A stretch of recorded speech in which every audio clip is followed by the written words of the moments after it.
بسم الله الرحمن الرحیم. السلام علیکم و رحمت الله. برادران خورای دانشجو، اینک به درس 12 رسیدیم.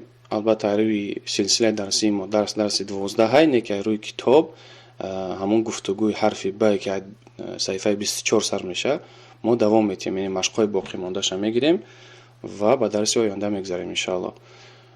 مشق دیوم در میگه که اقرا واکتب مع ضبط اواخر الکلمات. خوان و آخر هر یک کلمه رو با شکل گذاری درست بنویس. الغرفة. الغرفة، غرفه چی بود؟ اتاق. الغرفة یعنی هر یک خانه دارای چند اتاق است. الغرفة با حرف چی؟ با حرکتی ضمه تمام میکنیم، برای که یگان علت نیست. پیش از غرفه ما یگان حرف جر که نمیبینیم، برای اونقدر با ضمه چکارش میکنیم؟ حرکتش میتیم. من الغرفة. من الغرفة از اتاق. مثلا خرج من الغرفة، او از اتاق برآمد. من حرف جر، الغرفة اسم مجرور. من الحمام از حمام. من الحمام چرا کسره؟ برای که من حرف جر، الحمام اسم مجرور. مثلا خرج من الحمام، از برای مثال اگر جمله ببافیم او از حمام برآمد. خرج من الحمام. المرحاض. المرحاض چی بود؟ حاجت خانه. المرحاض. الى المرحاض بسوی حاجت خانه، یعنی ذهب مثلا الى المرحاض، با حاجت خانه رفت. اليابان ژاپن. الفiliپین فیلیپین دولت. من الهند از هندوستان، مثلا خرج من الهند از هندوستان برآمد.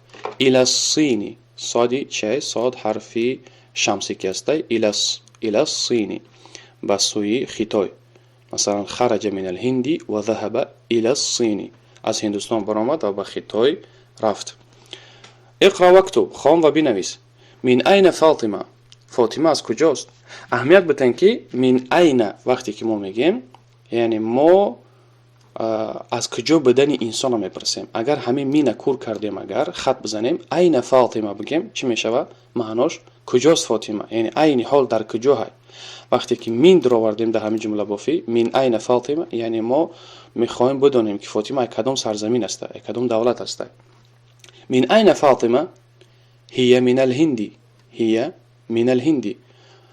فاطمه از کجاست؟ او از هندوستان است. دوم، خرج المدرس من الفصل و ذهب الى المدير. اهمیت بتین علاقه جمله بافیوی قینتر و درستتر شده است. برای همون باید روانه بخونیم. هر قدر زیادتر که میریم به مشق‌های هر یک درس، هم خیلی جمله بافی‌ها زیادتر و درستتر میشوند. بنابر زبانمون ما باید برو بکنیم. خرج المدرس من الفصل و ذهب الى المدير. اگر آهسته بخونیم خرج المدرس من الفصل و ذهب الى المدير. مدرس از صنف برآمد، یا که معلم از صنف برآمد و به نزد مدیر رفت. معلم از صنف برآمد و به نزد مدیر رفت. سوم، ذهب التاجر الى الدکان.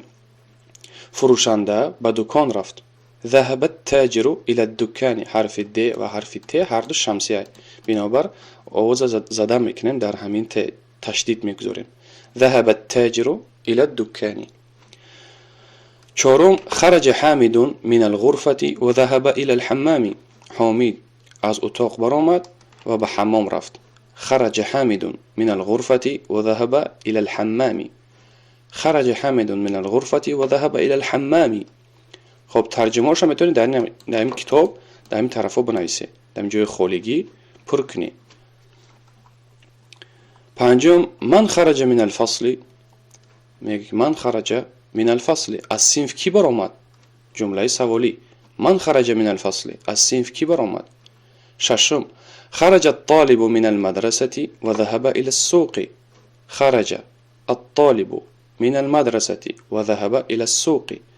دانشجو از مکتب برآمد، از مکتب میانه برآمد و ذهب الى السوق و به سوی بازار رفت. یکی و به بازار رفت. سوق کلمه نو بازار، جمعش اسواق، بازارها.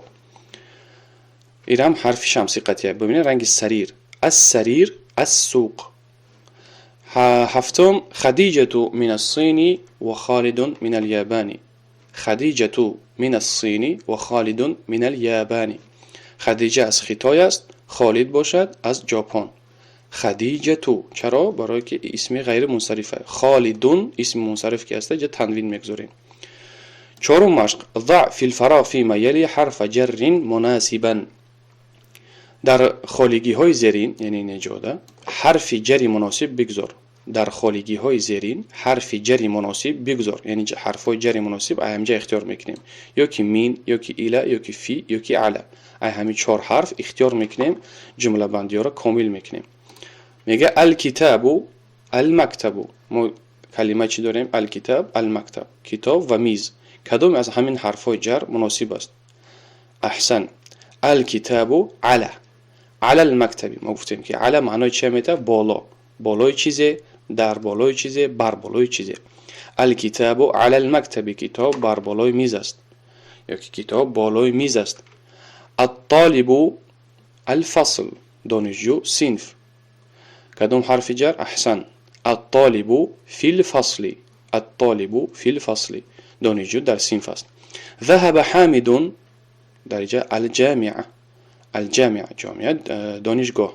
ذهب حامد الى الجامعه، حامد به جامعه رفت، یا که حامد به دانشگاه رفت.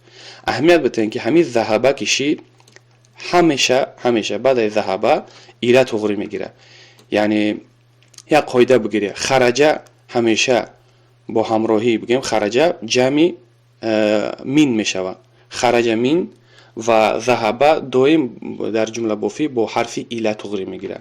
یعنی ناممکنه که بگیم ذهبه من الهندی، یا که ذهبه من المدیری. خیلی گفتن ممکن نیسته، اصلا تغری نمیگیره، برای که ذهبه با همراهی چه؟ ایله فقط. خرجه با همراهی مین.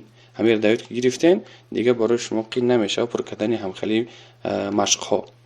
ذهب حامد الى الجامعه، حامد به دانشگاه رفت. چهارم خرج المدیر. ببینید خرجه یعنی حتما اینجا چی میگیره؟ مین. خرج المدیر من المدرسه، مدیر از مدرسه برآمد. خرج المدیر من المدرسه. پنجم و اخیرا ذهب محمد.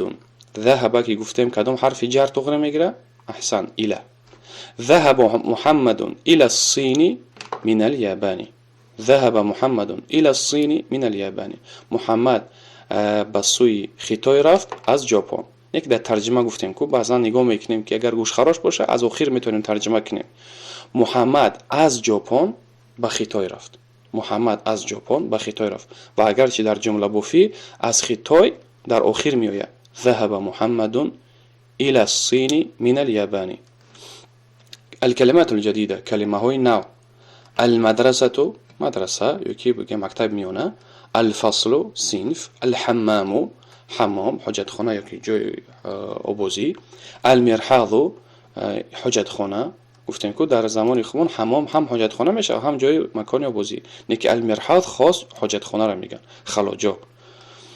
المطبخ آشخانه. الغرفة اتاق، اتاق خانه. الجامعة دانشگاه. السوق بازار. اليابان ژاپن. الصين خطای. الهند هندوستان. الفiliپین فیلیپین. المدیر مدیر خمون یک به زبان امروزه دیرکتور. ذهب رفتن. خرج برآمدن. حرفای جر گذشتگی ما فی، علی، من، الی. میگه من حروف الجر. هر چوری همین میگه از حرفای جر است. هر چوری همین از حرفای جر است.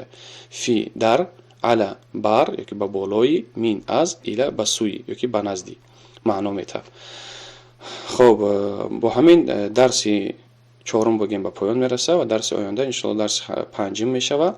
با تلاش باشه، با اجتهاد باشه، با اخلاص باشه و درس های خودتون حتما تکرار بکنید. زیرا به تکرار درس های شما سود نداره، حتما باید تکرار بکنید. و السلام علیکم و رحمت الله.